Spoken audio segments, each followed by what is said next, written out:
was last seen, no one could followed. As the case, every investigation follows a path, a direction chosen early, and rarely questioned later. But what happens when the wrong path is followed? As the case progressed, investigators focused narrowly. Certain questions were asked again and again. Others were never raised at all. Documents show multiple leads were dismissed early, not disproven, not investigated, simply set aside. When the evidence is viewed together, a pattern emerges, one that explains the timeline gaps, the altered testimony, and the ignored suspect. Direction the case could have gone, one that aligned with every contradiction uncovered so far. That direction was never pursued. Requests for clarification were met with silence. No corrections, no reopening. The case was formally closed, filed away, labeled complete, despite unanswered questions. If the truth was visible all along, then the final question isn't what happened, it's why no one followed it, and what else might still be hidden inside the files no one reopened.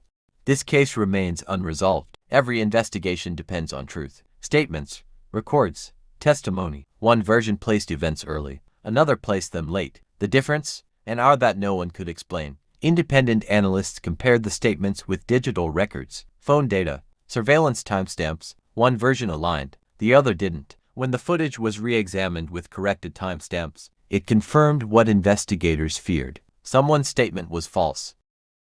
One piece of evidence changes everything. After the timeline collapsed, investigators revisited the files. That's when they noticed something no one questioned before. A document, buried, ignored. The document directly contradicted an official statement. Same person, same day, different story. Both couldn't be true.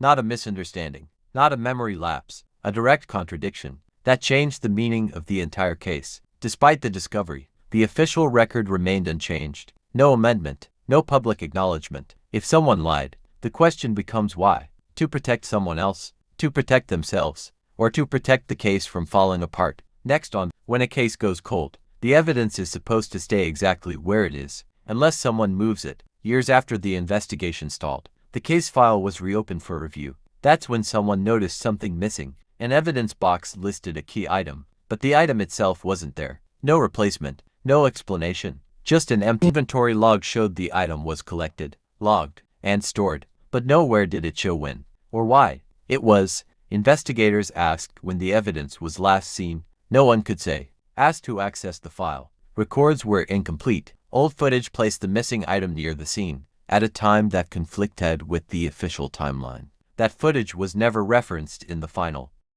This wasn't the first contradiction, or the second. It fit a growing pattern of evidence quietly set aside. Requests for clarification were met with silence. No public statement, no correction. Evidence doesn't disappear on its own, so the question becomes, who removed it, and what were they trying to protect? Next on Vaulted Crime, the witness who remembered too late. Thanks for watching.